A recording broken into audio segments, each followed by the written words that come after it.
আমরা সর্বপ্রথম সেই মহান মালিক রব্বুল ইজ্জত ওয়াল জালাল আল্লাহ পাক সুবহানাহু ওয়া তাআলার দরবারে শুকরিয়া আদায় করি যে আল্লাহ পাক সুবহানাহু ওয়া তাআলা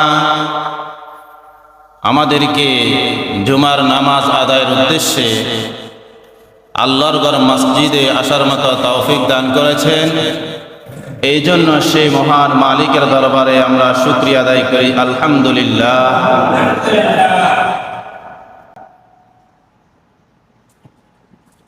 আমাদের মাঝে এখন আরবি কোন মাস চলতেছে? আমরা মুসলমান, আমাদের প্রত্যেকের জানা দরকার আছে। এখন যদি প্রশ্ন করা হয় যে বাংলা কোন মাস চলে, আমরা সবাই বলতে পারি। ইংরেজি কোন মাস চলে, এটা সবাই বলতে পারে, কিন্তু আরবি কোন মাস চলে এটাও বলতে পারতে হবে। আরবি কোন মাস চলতেছে এখন? জিলহজ। এখন কোন মাস? জিলহজ। এই মাসের মধ্যে আল্লাহ তাআলা হজ রেখেছেন, কোরবানি রেখেছেন, খুব দামি। এই মাসের প্রথম 10 দিন খুব দামি। জিলহজ মাসের প্রথম চাঁদ ওঠার পর থেকে নিয়ে প্রথম 10 দিনের অনেক ফজিলত।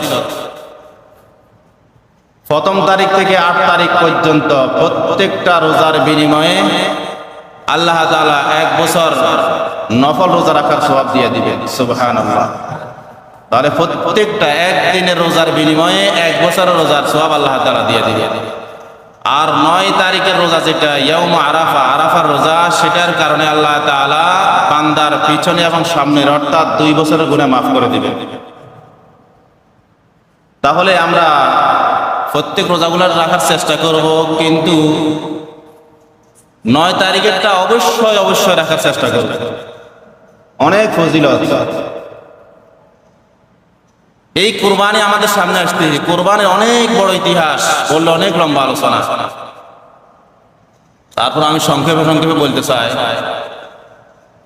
যে কুরবানিটা কোথায় থেকে এসছে। সর্বপ্রথম আসছে হযরতে আদম আলাইহিস সালামের 2 ছেলের মাধ্যমে, পরে আসছে হযরত ইব্রাহিম খলিলুল্লাহ, তার ছেলে হযরত ইসমাইল জবিহুল্লাহর মাধ্যমে। আমাদের যখন সন্তান হয় না, আমরা সন্তান চাই কার কাছে? আল্লাহর কাছে চাইতে হবে। কার কাছে চাইতে হবে? আল্লাহর কাছে। দুনিয়ার মানুষের কাছে চাইলে কি আমার সন্তান হবে? কোনো মাজারে যায় চাইলে, কোনো বাবার কাছে যায় চাইলে, কোনো পীর সাহেবের কাছে চাইলে তারা দিতে পারবে? সন্তান দিবে কে? দেওয়ার মালিক আল্লাহ। কারো কাছে যায় চাওয়া যাবে না। যদি চাইতেন তো হযরত ইব্রাহিম খলিলুল্লাহ তো দুনিয়ার মানুষের কাছে যায় চাইতেন। হযরত ইব্রাহিম খলিলুল্লাহ চাইছে কার কাছে? আল্লাহ তাআলার কাছে। সেটা আল্লাহ তাআলা কোরআন মাজিদের মধ্যে, আয়াতের মধ্যে আল্লাহ তাআলা আবার আমাদেরকে জানায় দিয়েছেন। আল্লাহ তাআলা বলে, আমার ইব্রাহিম আমার কাছে দোয়া করছেন। কি দোয়া করছেন? রব্বি হাবলি মিনাস সালিহিন, রব্বি হাবলি মিনাস সালিহিন। হে আমার প্রতিপালক, আমাকে একটা সুসন্তান দান করেন, আমাকে একটা নেককার সন্তান দান করেন। এবার আল্লাহ তাআলা বলে, আমার ইব্রাহিম যখন আমার কাছে এইভাবে দোয়া করছে যে আল্লাহ প্রতিপালক আমাকে একটা নেককার সন্তান দেন, তখন আমি আল্লাহ তার নেককার সন্তানের সুসংবাদ দিলাম। ফাবাশশারনাহু বিগুলামিন হালিম। আমি তাকে নেককার সন্তানের সুসংবাদ দিয়ে দিলাম। কেমন সময় দিয়েছেন? তাফসীরের মধ্যে এসেছে হযরত ইব্রাহিম খলিলুল্লাহর বয়স যখন 86 বছর কিংবা 100 বছর, যাই হোক 86 বছর, হযরত ইব্রাহিম খলিলুল্লাহ আল্লাহর কাছে চেয়েছেন। সন্তান হয় না, 86 বছর হয়ে গেছে। আল্লাহর কাছে বলতেছে, মাবুদ রব্বি হাবলি মিনাস সালিহিন, আমার একটা সন্তান দেন, নেককার সন্তান দেন। শুধু সন্তান চাই নাই, সুসন্তান চাইছে। সুসন্তান মানে নেককার সন্তান দেন, সালিহিন সন্তান দেন। 86 বছর বয়সে হযরত ইব্রাহিম খলিলুল্লাহকে আল্লাহ তাআলা একজন সন্তান দিয়েছেন, নাম রেখেছেন হযরত ইসমাইল। আল্লাহু আকবার। হযরত ইসমাইলকে নিয়ে জবাই করার জন্য চলে যাবে। এরপরে যখন হযরত ইব্রাহিম যখন তার সন্তান পেয়েছে 86 বছর বয়সে, আল্লাহু আকবার, বৃদ্ধ বয়সে সন্তান কেমন আদরের হবে। এই আদরের সন্তানকে আবার আল্লাহ তাআলা বলতেছেন, ইব্রাহিম আমার নামে কোরবানি করো, আমার নামে কোরবানি করো। অনেক লম্বা আলোচনা, আমি বিস্তারিতভাবে বলবো না, সহজে বলে যাইতেছি। ইব্রাহিম আমার নামে তোমার প্রিয় জিনিস কোরবানি করো, অর্থাৎ তোমার পুত্র ইসমাইলকে কোরবানি করো। 86 বছর বয়সে একটা সন্তান দিয়েছেন। এরপরেও কিন্তু আবার শেষ পর্যন্ত এই আদরের সন্তানকে আবার বলতেছেন জবাই করো। হযরত ইব্রাহিম খলিলুল্লাহ সন্তানকে নিয়ে চলে গেছেন মিনা শহরে নিয়ে চলে গেছেন, ইসমাইলকে নিয়ে গেছেন। আর বলতেছেন যাওয়ার সময় কিছু ছুরি আর কিছু রশি হাতে করে লইয়া মিনার দিকে চলো। হযরত ইসমাইল সামনের দিকে আগাইতেছেন, যাইতেছেন। এইদিকে শয়তান চিন্তা করলো, ইব্রাহিম যদি আল্লাহ তাআলার এই পরীক্ষার মধ্যে পাশ করে, আমি শয়তানের দাম থাকবে না, আমি ইবলিসের কোনো দাম থাকবে না। অতএব আমি হাজরার কাছে যাই, হাজরার কাছে অর্থাৎ ইসমাইলের মার কাছে যাই, তারে কুমন্ত্রণা দিয়ে কোনো এখান থেকে কোনো ইব্রাহিমকে ফেল করাইতে পারে কিনা। হাজরার কাছে যায়, বলতেছে, হাজরা তোমার সন্তানকে তোমার স্বামী তো জবাই করার জন্য নিয়ে যাইতেছে। হাজরা বলতেছে, কেমনে জবাই করবে? বৃদ্ধ বয়সে ৮৬ বছর বয়সে সে একটা সন্তান পেয়েছে, আদরের সন্তানকে সে কিভাবে জবাই করবে? এটা কোনোদিন হইতে পারে না। আর যদি আমার আল্লাহ যদি জবাই করার জন্য চায় তাহলে নিয়ে যাক, কোনো আমার আপত্তি নাই। আল্লাহ তাআলা যদি চায় জবাই করুক, সমস্যা নাই। এবারে শয়তান চিন্তা করলো যে হাজরার কাছে কোনো সুযোগ পাইলাম না, এবারে ইসমাইলকে ধোঁকা দিব। ইসমাইলের কাছে বলতেছে, ইসমাইল তোমারে তো তোমার বাবা জবাই করার জন্য নিয়ে যাবে। ইসমাইল বলতেছে, না, আমার বাবা আমার কোনোদিনও জবাই করবে না, আর আমার আল্লাহ যদি চায় তাহলে জবাই করবে, আমার পক্ষ থেকে কোনো নিষেধ নাই।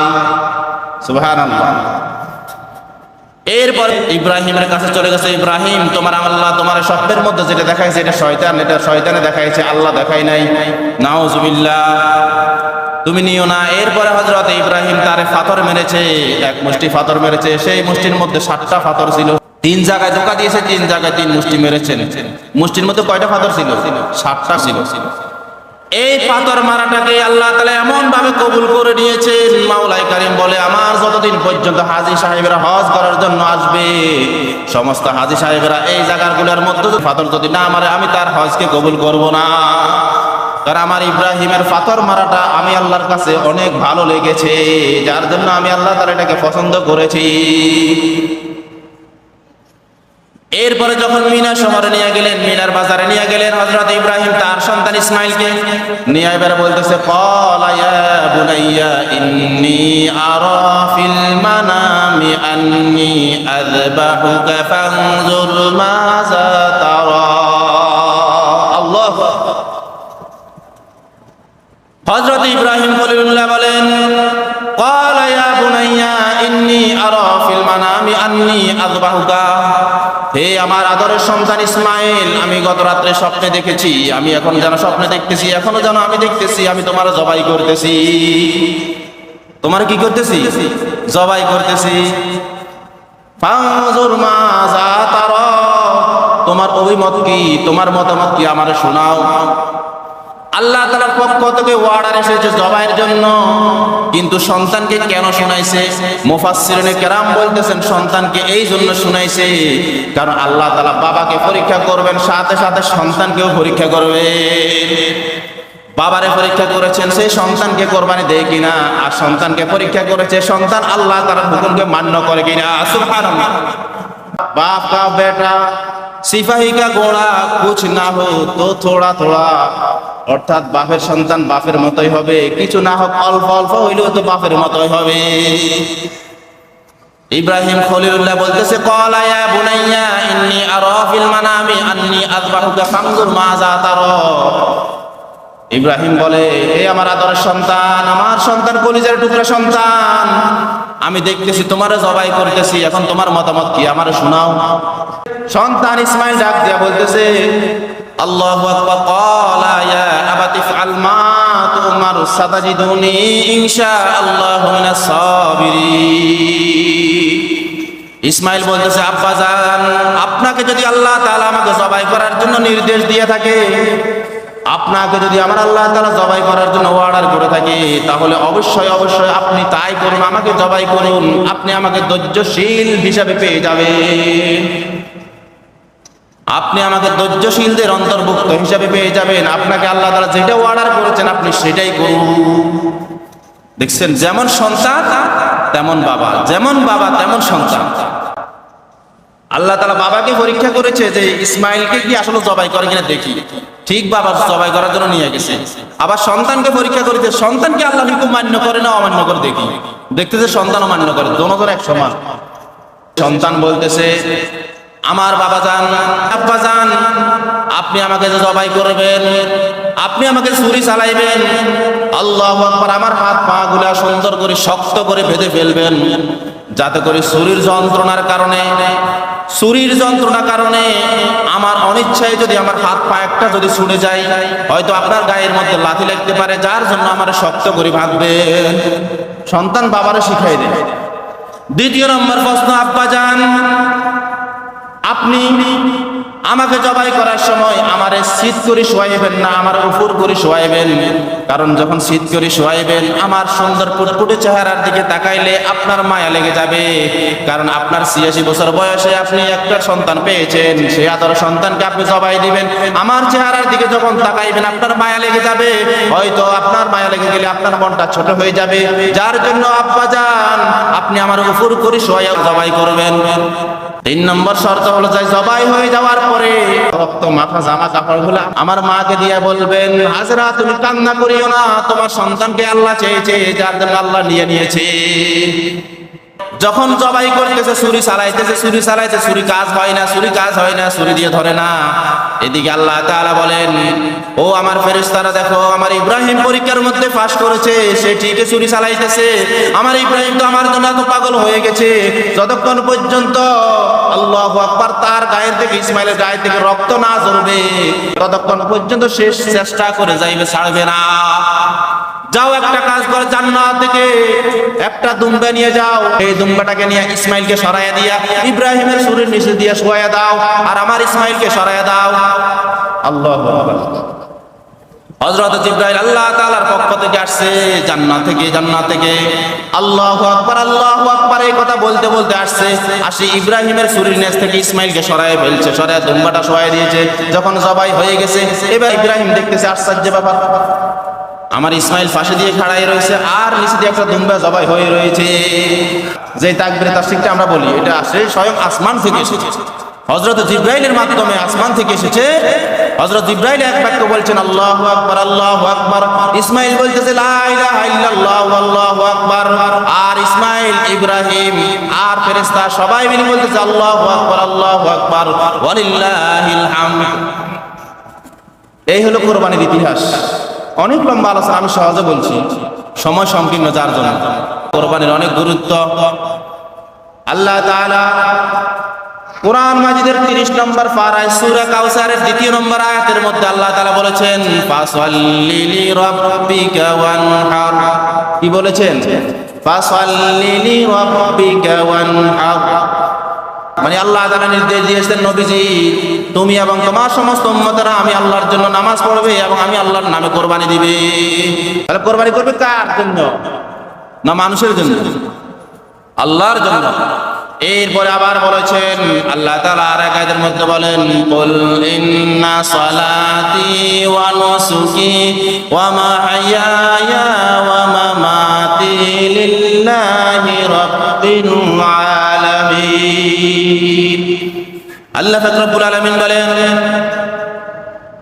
আপনি বলেন আমার নামাজ, আমার কুরবানি, আমার জীবন, আমার মরণ সব কিছু একমাত্র আমার প্রতিপালক আল্লাহ তাআলার জন্য। আমার নামাজ, আমার কুরবানি, আমার জীবন, আমার মরণ একমাত্র আমার আল্লাহর জন্য। কার জন্য হইতে হবে? আল্লাহর জন্য হইতে হবে। কুরবানির ফজিলত কি? কুরবানির অনেক ফজিলত, কুরবানির অনেক ফজিলত। কুরবানির ফজিলতের ব্যাপারে আল্লাহ তাআলা কোরআন শরীফের আর এক আয়াতের মধ্যে বলেন, লা ইয়ানালাল্লাহু লুহুমুহা ওয়ালা দিমাউহা ওয়ালাকিন ইয়ানালুহুত তাকওয়া মিনকুম। আল্লাহ তাআলা বলেন, তোমার কুরবানের পশুর রক্তের পিপাসা আমি আল্লাহর লাগে নাই, তোমার কুরবানির পশুর মাংসের খিদা আমি আল্লাহ তাআলার লাগে নাই।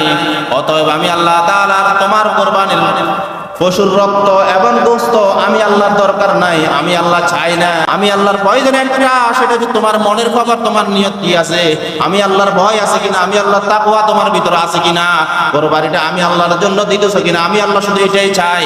কুরবানি করে লাভ কি?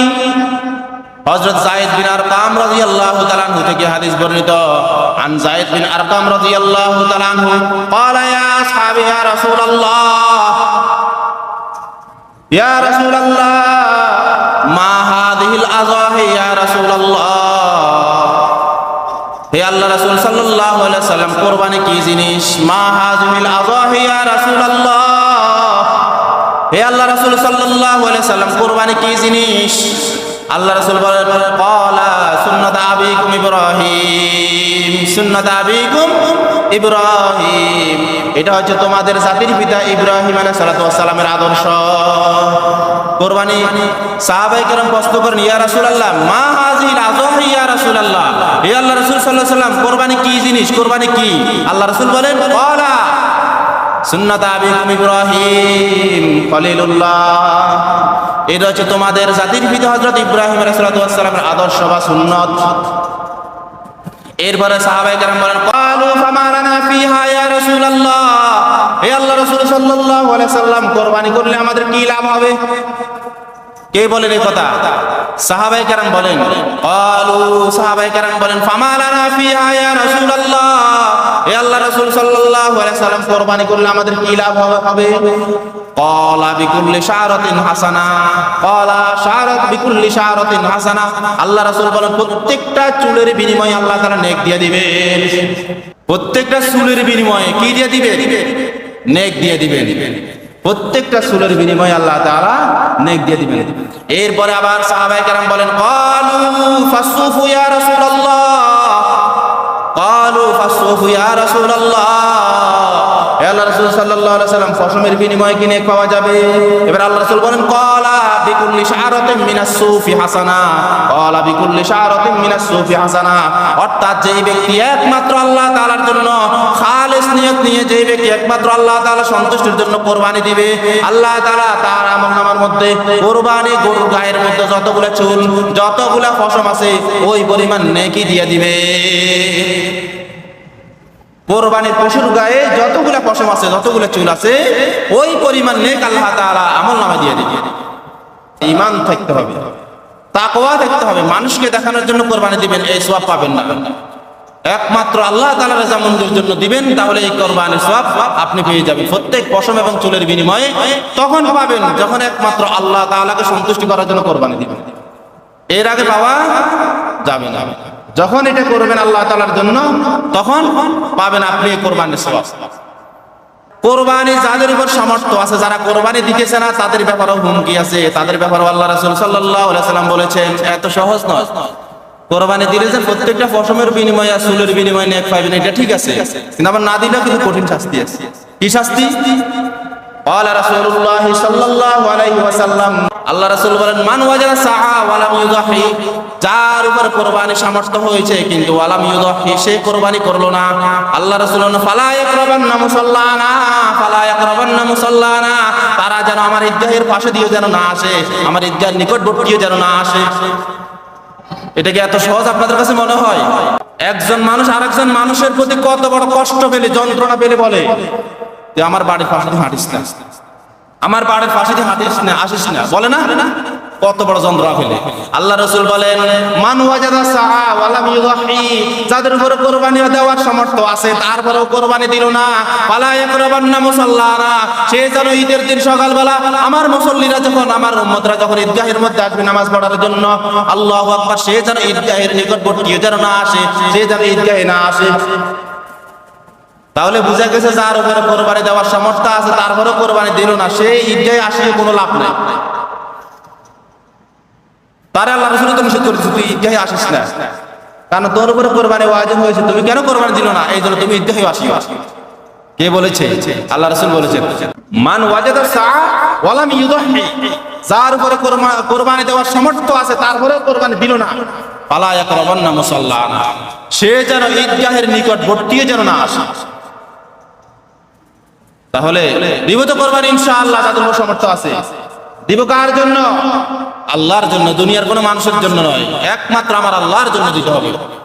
একটা মাসালা শুরুতে বলতে হয়, 9 জিলহজ ফজর থেকে 13 জিলহজ আসর পর্যন্ত, 9 জিলহজ ফজর থেকে 13 জিলহজ আসর পর্যন্ত সমস্ত মুসলমানের জন্য যারা বালেগ হয়েছে 5 ওয়াক্ত নামাজ আদায় করে তাদের প্রতি প্রত্যেক ফরজ নামাজের সালাম ফিরানোর পরে আল্লাহু আকবার, আল্লাহু আকবার, লা ইলাহা ইল্লাল্লাহু, আল্লাহু আকবার, আল্লাহু আকবার, ওয়ালিল্লাহিল হামদ একবার বলা ওয়াজিব, বলতে হবে, না বললে গুনাহগার হবে। এরপরে বাকি মাসনুন দোয়াগুলো পড়লো, কিন্তু এটা পড়তে হবে। একটা মাসালা আসছে যে কোরবানি কয় প্রকার? কোরবানি হচ্ছে 4 প্রকার। কোরবানি কয় প্রকার? 4 প্রকার। একটা হচ্ছে ওয়াজিব কোরবানি, আরেকটা হচ্ছে নফল কোরবানি, আরেকটা হচ্ছে মান্নতের কোরবানি, আরেকটা হচ্ছে ওসিয়তের কোরবানি। মনোযোগ সহ খেয়াল করেন। তাহলে কোরবানি 4 প্রকার।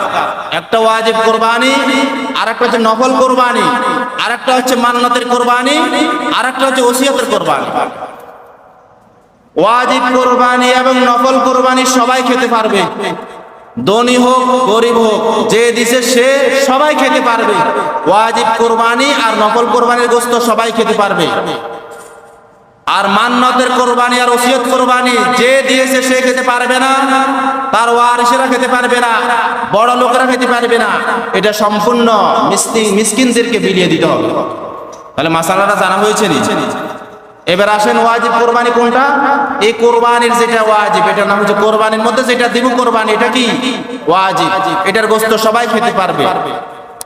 আর একটা হচ্ছে নফল কোরবানি, মানে আপনি কোরবানি ওয়াজিব আপনার উপর যে একটা কোরবানি ওয়াজিব হচ্ছে, এটার বাহিরে আপনি আরেকটা শরীক দিচ্ছেন, সেটা হচ্ছে নফল কোরবানি। আরো একজনের নামে, মৃতদের নামে, বিভিন্ন রকমের নামে দেন, সেটা হলো বাড়তি আরেকটা কোরবানি, সেটার গোশতও সবাই খেতে পারবে। আর মান্নতের কোরবানি, আপনি নিয়ত করেছেন আমার অমুক কাজটা যদি হয়ে যায় আমি কোরবানি করুন, আমার অমুক কাজটা যদি হয়, আমার ওই আশাটা যদি পুরা হয়, আমি একটা কোরবানি দেবো, এরকম নিয়ত করে না, এটার বলা হয় মান্নতের কোরবানি। এই মান্নতের কোরবানি সম্পূর্ণ এতিম মিসকিনদেরকে বিলিয়ে দিতে হবে, এটা সবাই খেতে পারবে না। আর ওসিয়তের কোরবানি, কোন লোক মৃত্যুর আগে দিয়ে বলে গেছে আমি যদি মারা যাই আমার নামে তোমরা কোরবানি দিও, এরকম যদি বলিয়া যায় থাকে, তখন কোরবানি দিলে তাহলে কি এই কোরবানির গোশত সবাই খেতে পারবে না, মিসকিনদেরকে বিলিয়ে দিতে হবে। আর একটা মাসালা হলো কয়েক ভাইয়ের পৃথক পৃথক যদি নিসাব পরিমাণ হয়, তাহলে সবাইকে একসাথে দিলে কোরবানি আদায় হবে কিনা? কোরবানি আদায় হবে। কারণ হচ্ছে দেখতে হবে তাদের ভিন্ন ভিন্ন 3 ভাইয়ের উপরে কোরবানি নেশাব পরিমাণ মাল আছে কিনা, অর্থাৎ তাদের 3 ভাইয়ের উপরে পৃথক পৃথক ভাবে কি কোরবানির ওয়াজিব হয়েছে কিনা আগে সেটা দেখতে হবে। যদি পৃথক পৃথক ভাবে যদি কোরবানি ওয়াজিব হয়ে থাকে, তারা 3 ভাই পৃথক পৃথক দিতে হবে, 3 ভাই মিলে একসাথে দিয়ে বাবার নামে দিলে এটা আদায় হবে। খেয়াল থাকবে তো? অনেকখানে দেখা যায় সন্তানে কামাই করে লক্ষ লক্ষ টাকা, বিদেশ থেকে টাকা পাঠায় বাবার নামে দেয়। তাই যে কামাই করে তার উপরে না কোরবানি ওয়াজিব। বাবাই তো এখন কামাই করেন না, বাবা কোরবানি না দিলে তো বাবা গুনাহগার হইতো না। কথা বুঝেন না? বাবা যদি কোরবানি নাই দেয় বাবা গুনাহগার হবে না, কিন্তু আপনি না দিলে আপনি গুনাহগার হবেন, কারণ আপনিই তো কামাই করতেছেন, বাবা তো আর কামাই করে না।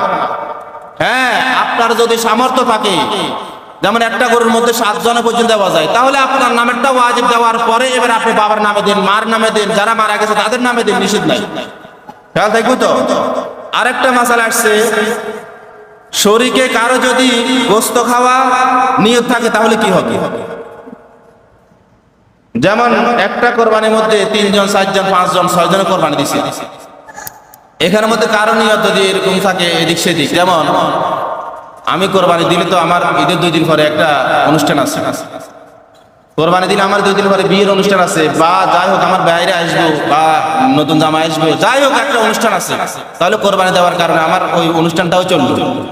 এরকম যদি নিয়ত করিয়া থাকে, ওই 6 জন যারা তার লগে শরীক সবার কোরবানি শেষ। এরপর আসে কেউ যদি কোরবানি দেখানোর জন্য উদ্দেশ্য করে, দেখানোর জন্য আমি মানুষ দেখাইতেছি, মানুষের জন্য দেখানোর জন্য কোরবানি দিতেছি, নিয়তের খবর তো জানে কি? আল্লাহ। আপনি আমি কেউ জানি? কেউ জানি না, কিন্তু আপনার নিয়তের খবর আল্লাহ জানে। আপনি যদি নিয়তের মনের মধ্যে যদি এটা থাকে যে আমি মানুষকে দেখানোর জন্য কোরবানি দিতেছি, নইলে মানুষ কি বলবে? প্রত্যেক বছর কোরবানি দিয়ে আসছি, এই বছর না দিলে মানুষে কি বলবো? শরম লাগে। কথা বুঝেন না? লাগে। প্রত্যেক বছর কোরবানি দিয়ে আসি, এবছর যদি না দিই খারাপ দেখা যায়, ব্যয়ে কি কইব? আবার দেখা যায় আমার ব্যয়ের বাড়ির লোকেরা কি বলবো, জামাই কি বলবো, শরম দিব। তাহলে কোরবানি একটা দেওয়ার দরকার আছে। এরকম নিয়ে যদি কোরবানি করেন, আপনারটা তো শেষ, আপনার সাথে বাকি যারা শরীকদের আছে সবার কোরবানি শেষ। এই জন্য শরীকে নিতে যাচাই বাছাই করে নেওয়া উত্তম। খেয়াল থাকবে তো? আরেকটা মাসালা আসছে, গোশত কয় ভাগে ভাগ করার নিয়ম। গোশত 3 ভাগে ভাগ করা মুস্তাহাব। গোশত কয় ভাগে ভাগ করা মুস্তাহাব? এখন তো আল্লাহ দিলে আমরা সবগুলোই ঢুকাই ফেলি, সবগুলো যদি নিজে খাইতে, সবগুলো নিজে তো 12 মাসে কিনে খাইতে পারি, তাহলে আর কোরবানি কিছু যদি হাবিল আর কাবিলের মতো যদি কোরবানি সিস্টেম থাকতো, যে কোরবানি দিলে কোরবানি গোশত পাইতাম না, তাহলে মনে হয় আল্লাহ ভালো জানে আমরা কয়জনে কোরবানি দিতাম। কথা বুঝুন। এখন তো কোরবানি গোশত আমরা খাইতে পারি, পাই। হাবিলের কাবিলের সময় সিস্টেম ছিল কি? ইসলামের প্রাথমিক দিকে বলছি একদিন যে ইসলামের শুরু থেকে দুইটা সিস্টেমে কোরবানি সিস্টেম হয়ে আসছে। প্রথম সিস্টেমের কোরবানি গোশত খাওয়া সম্পূর্ণ না যায় ছিল, কোরবানি পশু জবাই করে দিয়ে আসছে, সেখান থেকে আসমান থেকে আগুন আসি সব গিলে শেষ করে ফেলছে, গ্রাস করে ফেলছে, পাই নাই। এখন যদি সেই সিস্টেম দেখতো যে কোরবানি দিয়ে আসেন, দিয়ে চলে আসেন, তাহলে কয়জন দিত সেটা আল্লাহ ভালো জানে নিয়তের খবর। যাই হোক, নিয়ত করা যাবে না গোশত খাবার নিয়ে তো কোরবানি দিচ্ছে, এমন করে নিয়ত করা যাবে না, তাহলে কোরবানি সবাইটাই শেষ। তাহলে গোশত 3 ভাগে ভাগ করা মুস্তাহাব আমল, আমরা আমলগুলো করার চেষ্টা করব।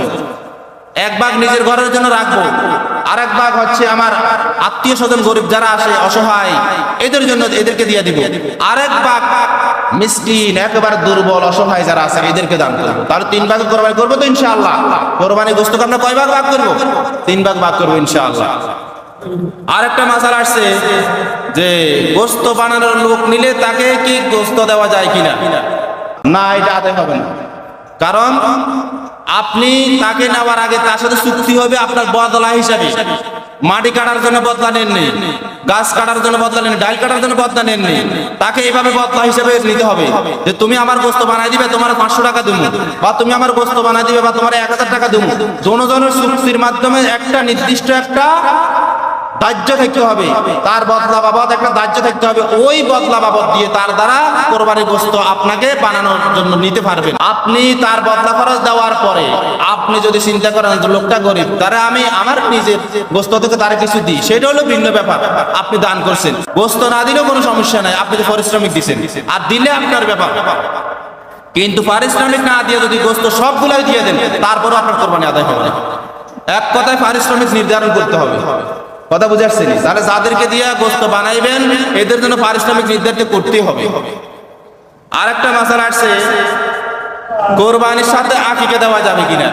হ্যাঁ, কোরবানির সাথে আকিকা দেওয়া যাবে, তবে সিস্টেম হচ্ছে আকিকা দেওয়া যায় 7ম দিনের দিন, বাচ্চা জন্মগ্রহণ করা 7ম দিনের দিন, কিংবা 14 দিন, কিংবা 21 দিনের দিন। হ্যাঁ, পরবর্তী সময় যে কোনো সময় দেওয়া যায়, দেওয়া যাবে, কোরবানির সাথে দেওয়া যাবে। যখন একটা ছেলে হবে 2 শরীক, একটা মেয়ে হলে 1 শরীক। আপনার সামর্থ্য নাই, দুর্বল, তাহলে একটা ছেলের জন্য 1টা শরীক দিলেও আল্লাহ তাআলা কবুল করে নিয়ে নেবেন। কথা বুঝে আসছেন? তাহলে কোরবানির সাথেও আকিকা দেওয়া যাবে। আবার আরেকটা জিনিস বুঝতে হবে, আমরা আকিকা নিয়ে ব্যস্ত, কোরবানির খবর নাই। কারণ আপনার উপরে যদি কোরবানি ওয়াজিব হয়ে থাকে, আপনি সেই কোরবানি না দিয়ে আকিকা দিলে আপনার কোনোদিন আকিকা আদায় হবে না। কারণ কোরবানিটা হচ্ছে ওয়াজিব, এটা আদায় করতে হবে, এটা না করলে গুনাহ হবে। আকিকা হচ্ছে সুন্নাহ, এটা আদায় করলে সওয়াব হবে, আল্লাহ তাআলা বাচ্চাকে বিপদ আপদ বলা মুসিবত থেকে বাঁচাইবে, না দিলেও কোনো সমস্যা নাই। কথা আবার বুঝে আসছেন? আকিকা দেওয়া কি সুন্নাত, কোরবানি দেওয়া কি ওয়াজিব। তাহলে আপনারা যদি আকিকা দিতেন পারেন, তাহলে কোরবানি কেন পারবেন না? আমার কথা বুঝুন না। আকিকা যদি দিতেন পারেন, তাহলে কোরবানি কেন পারবেন না? আগে কোরবানি দেন, তারপর আকিকা করেন। আপনি যখন আকিকা দিতে পারেন, তাহলে কোরবানি কেন পারেন না? কোরবানি দেন, কোরবানির সাথে আকিকা দেন, তাহলে 2 শরীক দেন। 1 শরীকটা আপনার কোরবানি ওয়াজিব, এটা গুনাহ থেকে বাঁচার জন্য দিতেই হবে। এরপর আপনার যদি সামর্থ্য থাকে, আপনি আরেক শরীক দেন আকিকার জন্য। কিন্তু সেই কোরবানির ওয়াজিবটা বাদ দিয়ে যদি আপনার সন্তান নামে আকিকা দেন, কোনোদিন আকিকা আদায় হবে না। তখন কোরবানির পশু নিয়েছে, নির্ধারিত হয়ে গেছে, হওয়ার পরে এই পশু দিয়ে আপনার কোনো লাভের জন্য কোনো কাজ, কোনো ফায়দা হাসিল করতে পারবেন না, কোনো লাভ করতে পারবেন না। এই গরু দিয়ে হাল চাষ করনি, এই গরু দুধ দহন করনি, এই গরু দিয়ে আপনার কোনো খেদমত করাইতে পারবেন না। খেয়াল দেখুন ইনশাআল্লাহ। কারণ এর কোরবানির পশু ক্রয় করার পরে যদি এটা যদি দুধ দিয়ে থাকে, ওই দুধগুলা দহন করে এটারে সদকা করে দিতে হবে, এটা আপনারা খাইতে পারবেন না।